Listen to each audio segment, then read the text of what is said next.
If it's your first time, welcome. Today we're going to be doing sunflower painting, which is exciting. As you can see behind me, I've got a very large sunflower painting that I finished not too long ago. And I've got a bunch of different versions of smaller ones as well. Today we're going to do a small one. So basically this is going to be our reference picture. Hopefully you receive that in the email. And you've either printed it or you have a screen that you are watching it from. So to start with, you're going to need your palette. I've already got, as you can see on the palette, my burnt umber, which is the brown out. I've got my red. I have two different yellows, just because I like to have a variety. If you only have one yellow, that's okay, because we can mix it to any other shade. I've got my white, and I've also got other colors on the palette that were used from previous paintings. So we're all good to go. First thing you want to do is grab your pencil, take your picture, and begin on how you want to design your composition. Now, in this particular picture, you could do the entire thing that you see here.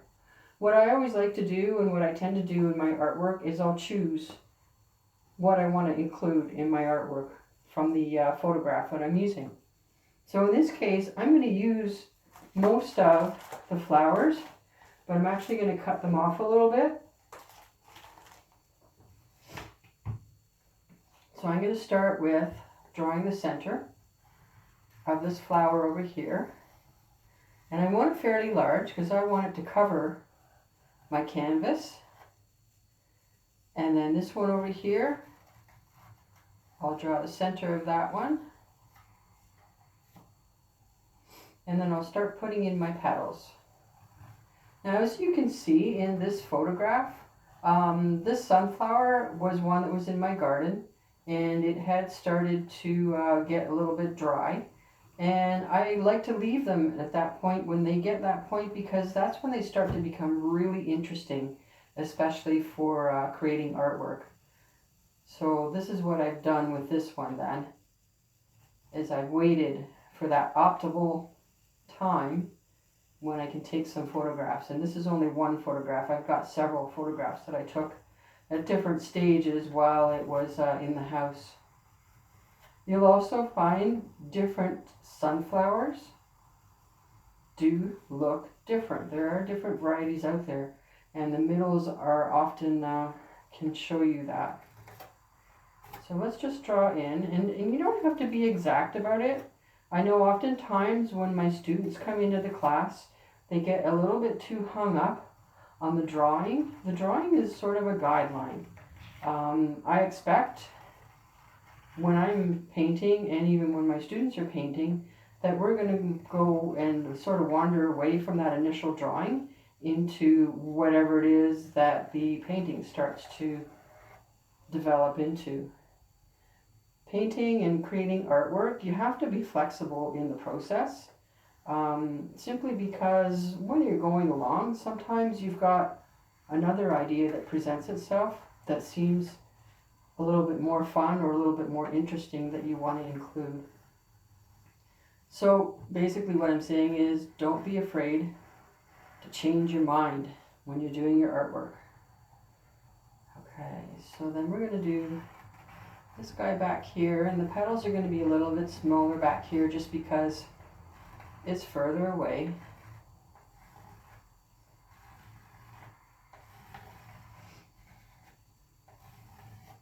Now, my first class with the jack pine was about half an hour. This one might be a little bit longer because there's a little bit more detail involved. I'm going to try and do it very quickly for you though, because I don't like these videos to run too long. I find it just, people tend to lose interest if you make them too long. Okay, I'm just going to make this guy bigger. I decided, see if I already changed my mind. Okay, I'm just going to leave it like that. I think that's good to start. Okay, so let's get right into our painting. I'm going to move my palette a little bit closer. And I always like to start with this middle area. You don't have to. You can start with the petals. The nice thing about these videos is that you can pause them at any point, carry on with your life, and come back. So I'm going to start with my burnt umber, and I'm not going to use it pure because I never use any color pure out of the tube. There's no real solid burnt umber in nature. It's just it's one of those shades. Okay, start doing the inside of the flower, and I've mixed some burnt umber and red together. And the burnt umber is rather wet coming out of the tube. Sometimes you get that with your paints when they're brand new. They'll come out and they'll be a little bit wet, which is fine. It just means you have to work a little bit differently. Now I'm going to do a fairly what they call impressionistic interpretation today. The reason for that is it's a lot more fun for those of you who are following along.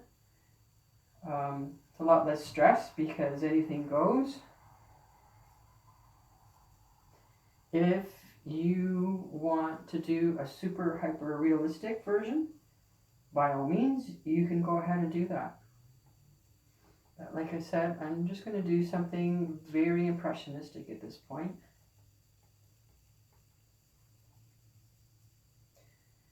So I'm just kind of dotting in, because if you look at your image, it looks like there's a whole bunch of little circle type dots, and those are basically the seeds that are forming inside the flower. This flower is at its late stage of the seeds are starting to ripen, and so that's what happens to the insides when they get to that point. And as you can see, I am varying my colors, because if you look closely at your reference picture, there are a variety of colors in there. You've got some reds, you've got some oranges, you've got a little bit of yellows, you've got different shades of brown, all sorts of different things. When I load up my brush, I tend to load up my brush with a few different colors on it, so that when I'm dabbing, I get a few different colors in here. I'm kind of looking at, there are highlights in this center area, so that's what I'm looking at. And I'm doing the highlights right now in the lighter color. Now, like I said, if I'm going too fast, you can pause the video at any point, and once you're caught up, you can continue on. Okay. Just going to keep working through here.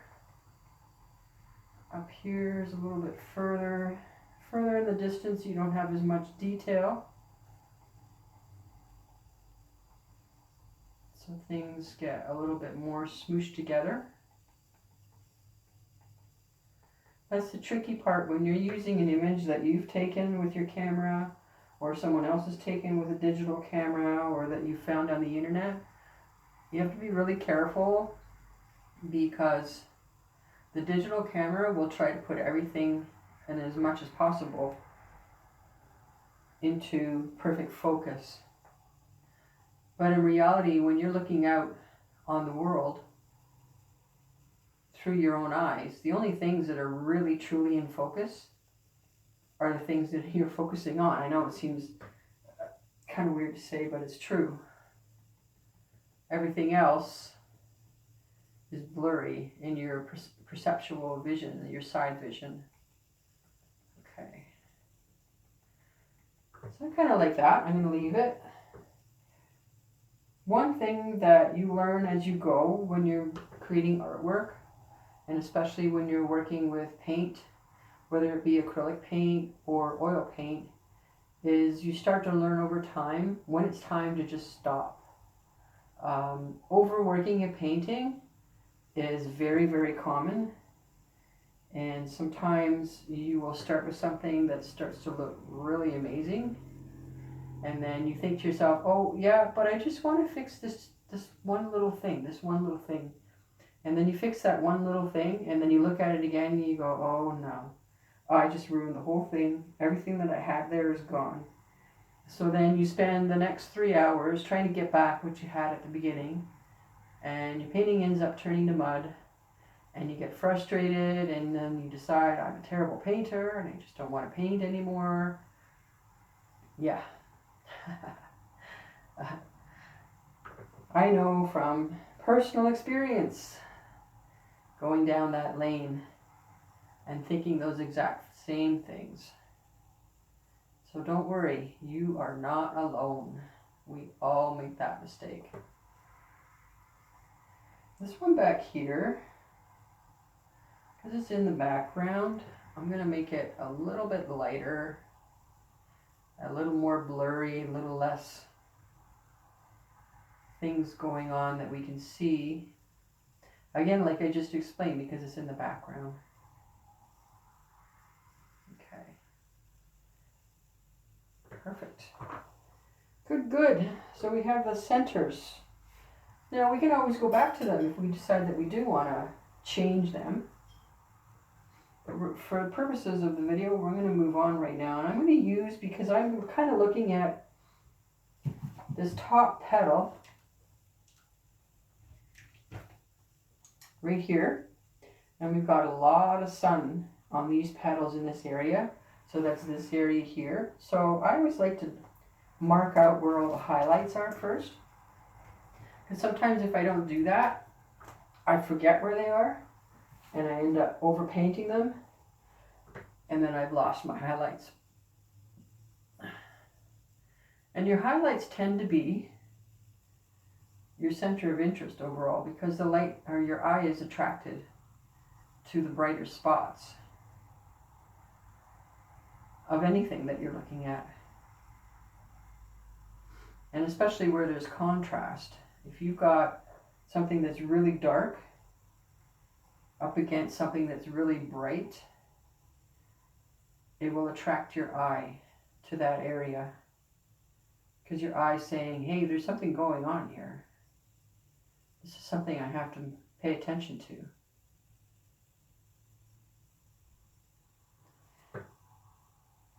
So I'm taking that brighter yellow, I'm mixing a little bit of the white into it. And I'm marking in my lighter colors. Now I don't know how closely you're watching, but if you watch my brush strokes and how I move the brush on the canvas, you can see that I'm not moving my brush in the same way all the time. I'm varying my strokes. Sometimes they're longer, sometimes they're shorter. Up and down, side to side. What that does is it adds interest into your painting. And it keeps it from looking, I don't know how to describe it, too like paint by number sort of thing. We're not doing a paint by number here, we're doing an expression. An expression, our expression of this particular flower. You can see a little bit of light on this petal up here, so I'm going to add that in as well.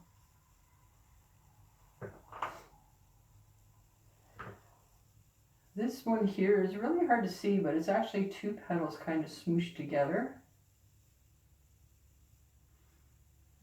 So I'm not overly concerned because it's pretty far off in the distance. And then I'm going to do the highlights as well that I can see here on my distant flower. Kind of the petal in behind here. A little bit of light on the top there.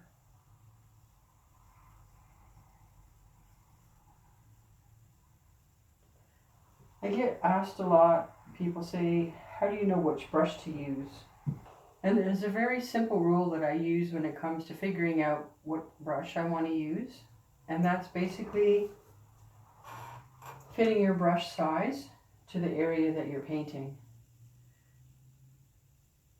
Now that being said, some people might think that the brush size that I'm using right now is a little too big. But as I said at the beginning, the style I'm going for today is a little more impressionistic and not a realistic. And so I want to have a little bit more looseness in the artwork rather than it looking very tight and very controlled. So that's why I'm using the bigger brushes. Now what I just did there, did you see how I kind of pulled some of the wet paint from here down into the petal? What that does is it kind of gives me the contours that you see in the petal where it's sort of folded and bent in a very natural way. And these are the kind of techniques that you can do, especially when you're using oil paint. If you're using acrylic and that section is still wet, you can certainly do that. You will find though, if you're using acrylic, that you have to work much faster because your paint is going to dry very quickly as compared to the oil. It depends on what you like. Me personally, I like having the paint drying slower so I can work on things and take my time, make changes. I'm a pretty patient painter overall, and I like having that. Other people, they want to do something very quickly, they just want to get it down, so their preference might be the acrylic. So it's all in what you like. It shouldn't be a choice between what you feel is safer. There's a lot of misconceptions about oil paint being bad for you. It's not true. Like any paint, you're not going to be eating it or consuming it or leaving it on your skin for long periods of time. And the paint that we have these days doesn't contain the lead that the old school traditional paint sometimes had. And as far as using solvents, such as turpentine or Taltine or any of those for cleaning oil brushes, I know a lot of people still use them. It's not necessary. I use dish soap. I use Dawn. When I'm finished painting, I'll go to the sink with my brushes. I'll use a paper towel to wipe off the excess paint, and then I use the dish detergent to wash the brush. And actually, it's much better for the brushes. My brushes last a lot longer.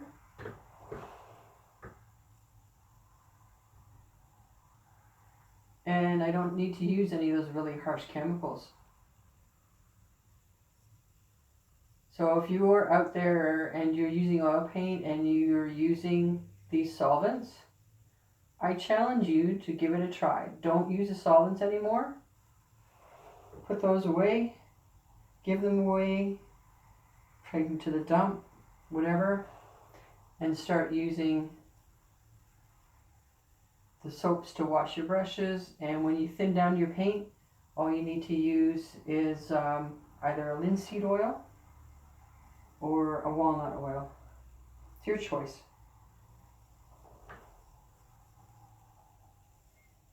So we're moving along here on the petals, and it can be a little bit slow.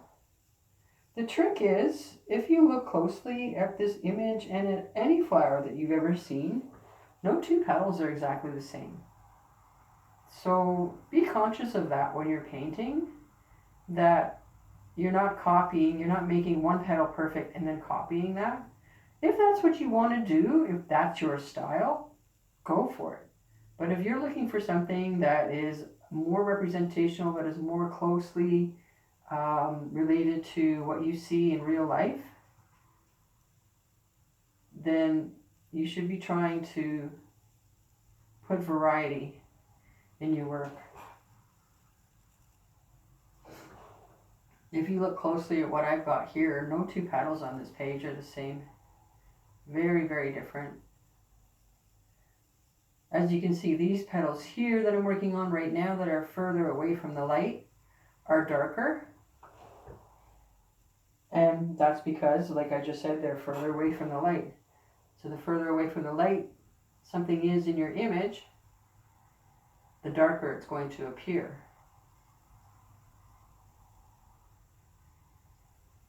I wouldn't say in this case that they're actually in shadow. They're just further away from the light. There is a little bit of shadow, but not a lot.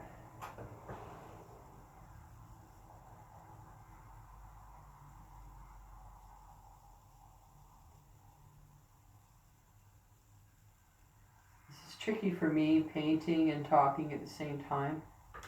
Often I have music on in the background, and I'm totally immersed in what I'm doing. So this is a huge challenge for me. And when I have students here in my studio working, I don't actually do any painting at all. I'll do a couple little demonstrations, but mostly I'm just instructing and helping out my students with their work. This one here, I kind of feel like it starts off in the light, heads into the dark. Something I like to tell my students as well when you're painting is it's always easier to go darker, especially when you're doing a wet on wet technique, which is basically what this is. It's really hard to go lighter once you've got something too dark. So if you're not sure on how much of a tone, if you want a darker tone on your color or if you want it to be lighter, start off with lighter first, and you can always make it darker. You can make it lighter with oil paint if you wait a day or two and go back to it. Today, because I'm doing this all in one sitting for you, I have to be conscientious of what I'm doing and try to keep things lighter and then go back in later and make them darker.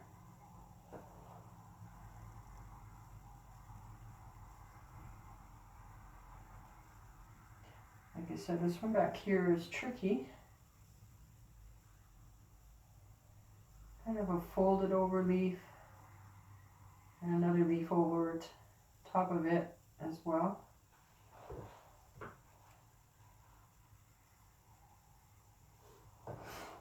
I'm going to go back here, finish off the petals on these.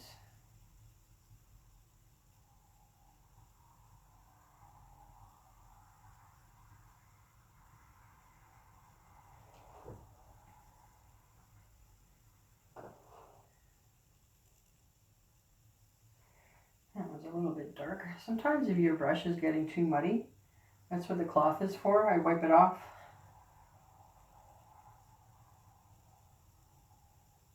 The trick with oil paint, or with any paint really, is learning how to control the medium so that it does what you're intending it to do.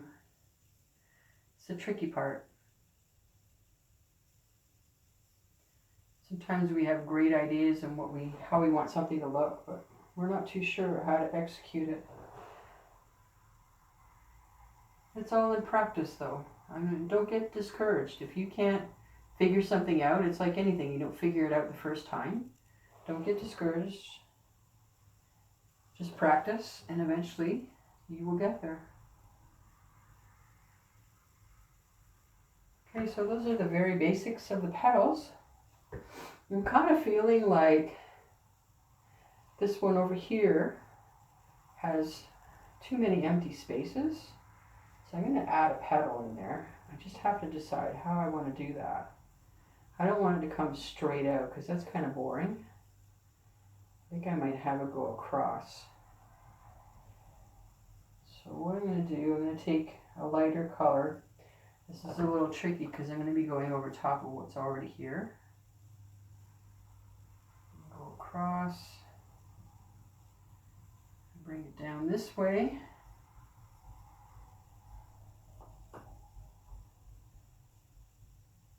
And go across. here. Get some of my darker color in. Add some brown.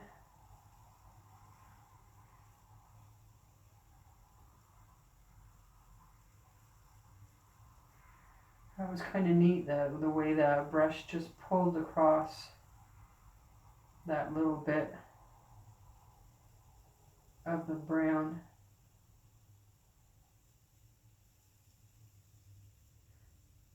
This is what I mean, like if you're using acrylic right now and your acrylic is pretty dry, I'm not sure that you'll be able to pull the paint like that. That's the fun part for me with the oil paint, is being able to pull the paint across. Now over here there's going to be a little bit of shadow where the one petal crosses the other petal. So we'll just kind of indicate that a little bit. So it makes the top petal pop a little more. Same over here. Add a little bit. Some red that got pulled through there. Okay, so now that we've decided we're going to move on to the background, I'm going to switch up my brush. I'm going to grab a bigger brush because the background has bigger areas. We'll start with this one. And I like to use a contrasting color when I'm doing florals, simply because it makes the floral really pop out from the background. You can use any color that you want. This is your painting. I want you to be happy with it. If you're trying to match it to something in your house, go right ahead and match that color. Since I've already got some of this cerulean blue on my palette, I think I'm going to use that. And I'm going to do it fairly light at first because I'm going to start off where the light's coming from. This part's kind of fun. This is very abstract when you're doing the background like this. But again, I'm not painting a wall, so I'm not going back and forth and back and forth. I'm moving my brush all different ways, long strokes, short strokes.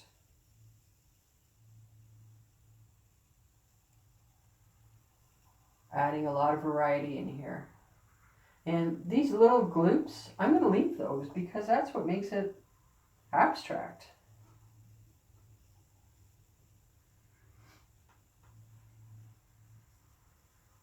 I'm going to use a smaller brush later to get in tighter to the flowers themselves. I'm going to use almost a pure white here in the corner, because that's where the light is coming from. I'm going to add some more cerulean into my white. I'm going to make it all mottly.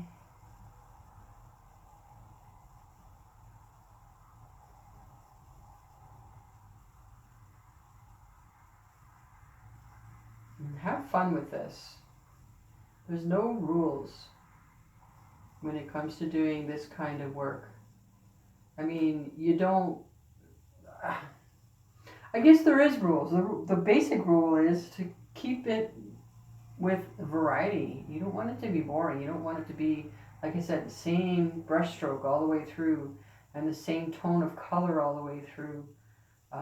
Your eye really likes variety. It really likes things that are different and unique.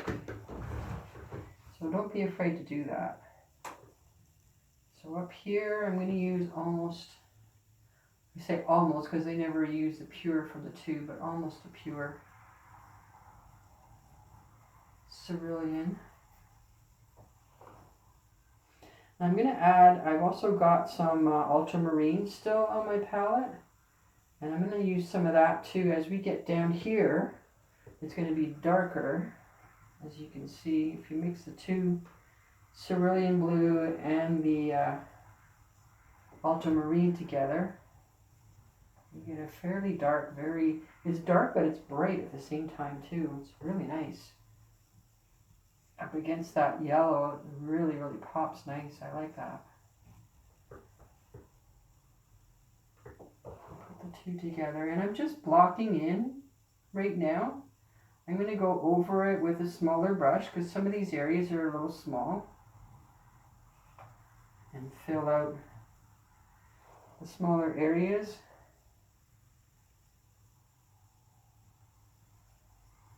So I'm just kind of laying the paint in right now.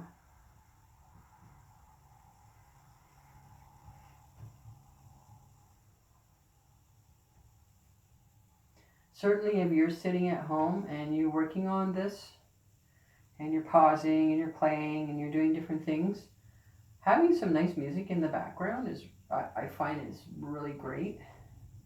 Like I said before, I really like to listen to a lot of different things. Radiohead right now is one of my favorites. Depeche Mode, some of their new stuff is really amazing.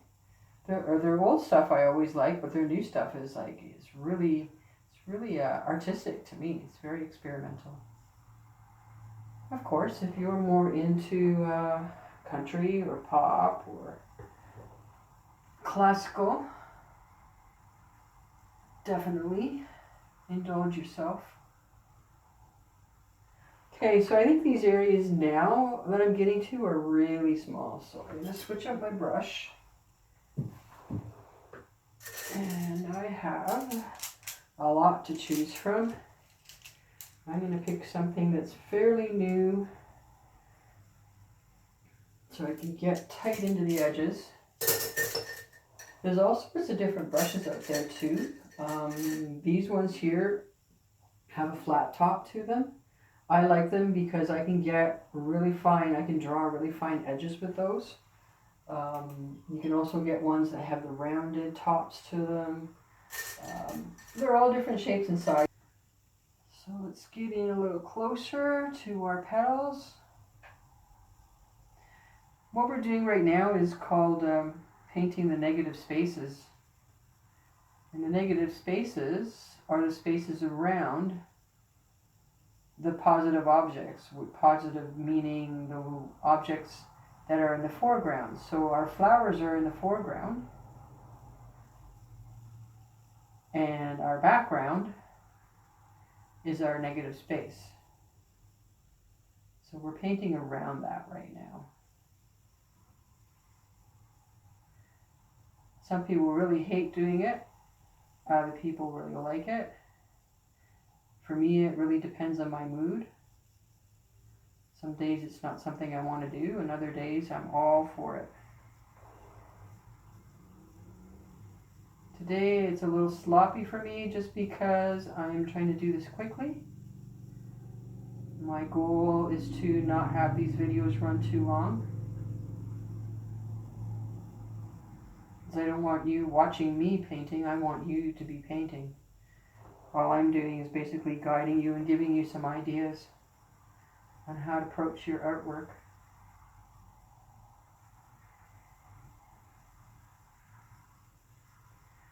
And up here,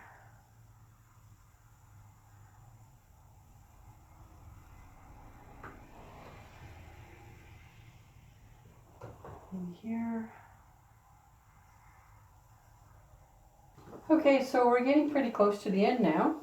We are going to get a smaller brush and work in our background closer to the edges of our flower. And this part can be a little bit tricky sometimes.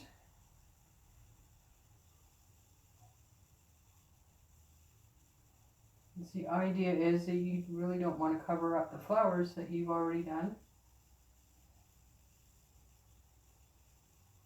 And I'm going to show you a little advanced trick when we get to that point.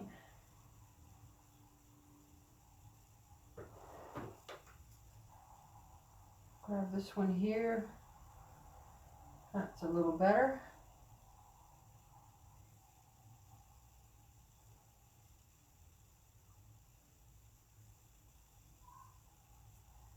So this palette, or sorry, this canvas board that I'm using is an 8x10. You can use any size you want for these tutorial classes. I recommend if you're just starting out, it's less intimidating to use a smaller board. And then when you feel a little bit more confident, you can go ahead and grab yourself larger boards. I've been adding a little bit of the brown into my blue in the background in some spots where I want it to be a little bit more neutral, such as where I am right now. And you'll find it will actually give it a very slight green look. And that's just the way the pigment works in the brown, in that raw umber. Raw umber I also use when I want a warm gray. If you add the raw umber to white, you can get warm grays. If you want cool grays, that's pretty much the only time I will use black, and I use lamp black because it's a blue black, and that gives me a cool gray. So now, as you can see, this adding the umber to the blue over here has really changed the artwork. Now it's kind of pushed the background back and the foreground is forwards. Just that little bit of a neutralizing factor. It's changed the whole thing, which is really cool. You might like it, you might hate it. If you like the brighter blue, then definitely stick with your brighter blue and don't add your brown into your background. I kind of like to play around with where things are on the canvas, pushing them forward or pushing them back. And I'll use the colors to do that.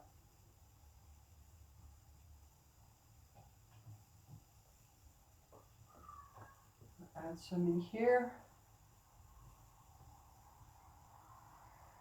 So yeah, you'll see that doing the negative space painting is also a little bit more tedious, especially on a composition like this, because you've got these petals and they're all different shapes and you're trying to work around the shapes.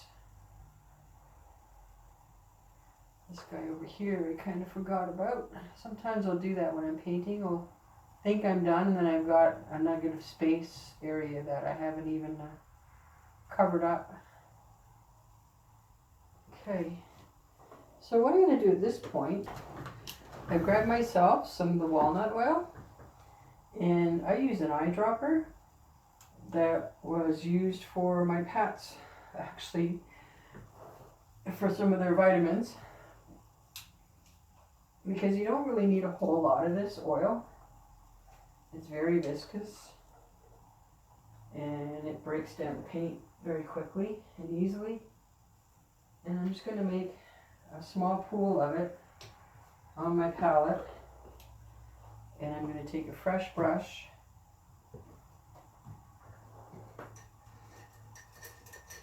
and I'm going to use right here, about that size, and take some of that I just put in here, because I have lots of paint on here right now. I don't really need to add any more paint. So I've actually decided that I want to blend my background in here. And what this is basically now, this technique is I'm going to be going back and forth, moving the paint,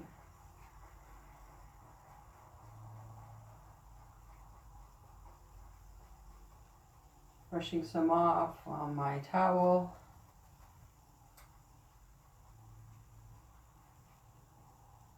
Some of these edges I want to blur, just because that again will push it into the background. Some of the edges I want to keep sharp. That will put it onto the foreground.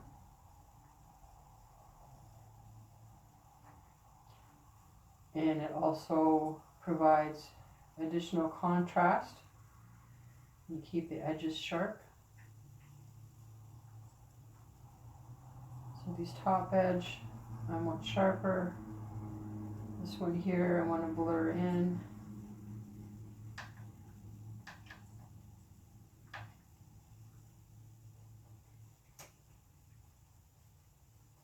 This one's way in the back. I'm actually going to go over top with some of that blue on my brush, because I feel like this petal particularly looks a little bit too forward and I want to push it back.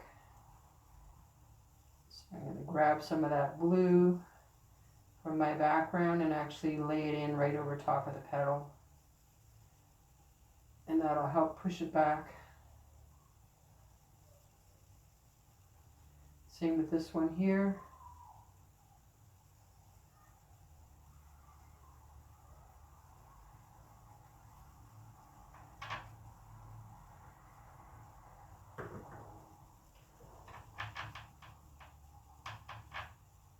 And here.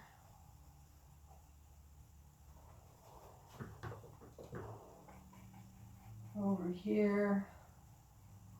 Again. I feel like this one's a little too forward, so I'm going to use some of that blue. Pull it in. So this too, see, all I'm doing is taking this blue and I'm pulling it in over top of my leaf.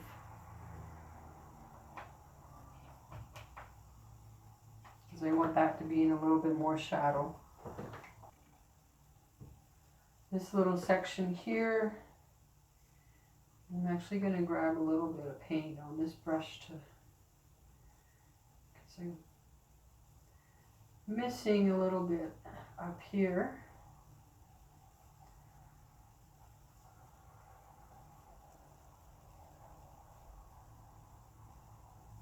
So when you're going along painting, you're making a lot of decisions. You're trying to decide, do I want this forward? Do I want this back? Do I want this to be something that the eye is attracted to, or do I want to kind of fall in the background? So it's a lot of decision making.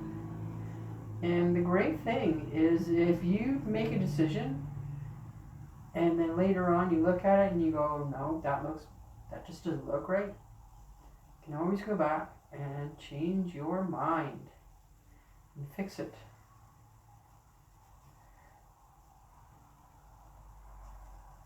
There you go. And that is your first sunflower painting. I hope you enjoyed the class, and I look forward to seeing you again. Bye for now.